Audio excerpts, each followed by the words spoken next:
by saying that personally, and also basing on experiences of close people that I have one sister, older sister, that survived together with me. I have never healed, and I don't think I ever will. Often people do ask this. Sometimes there's an assumption that after some time, after working on ABCD, maybe you get to a point where you are healed. But the healing, I don't think I've ever healed, and I don't think I'll ever will. But what has been more important in terms of coping mechanisms and all that is to really find a way to live with me or who I am, or the people that I support in my family and all that.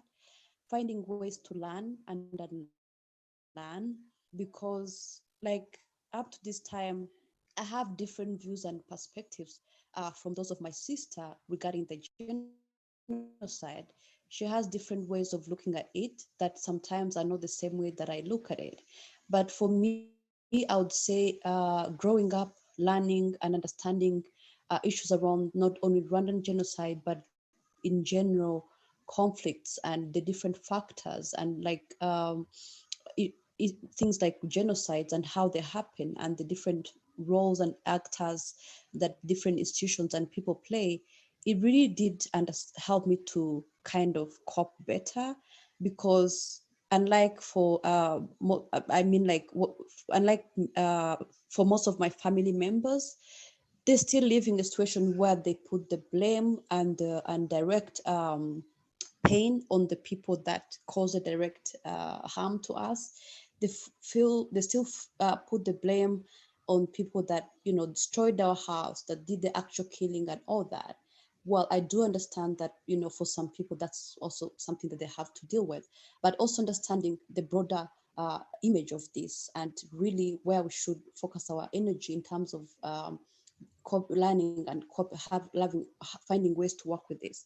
And one of the things that for me works for me is, for example, working on these issues. And what gives me hope, like one of the questions asked, is being able to feel like I am now trying to share my experience in a way that is positive, in a way that hopefully can help other people not go through what I've done through, in a way that can help people learn. I've been struggling for many years about how can I actually go through this in a way that is helpful. And I've also been trying to decide if how I want to share my story. And eventually, I think it was last year that I finally decided that I'm going to write a book. My sister could not believe it, because she says, look, you are only 8 years old during the genocide. What do you remember? But it's not so much about how much I remember, but it is how I experienced it at that age, and what are my perspectives now. So my what I experienced, even though I was 8 years old, is still valid, and something that I want to share still with the world, in terms of for people to learn and see how different people and how there are different perspectives in terms of like coping, but also learning and unlearning these things that we're talking about.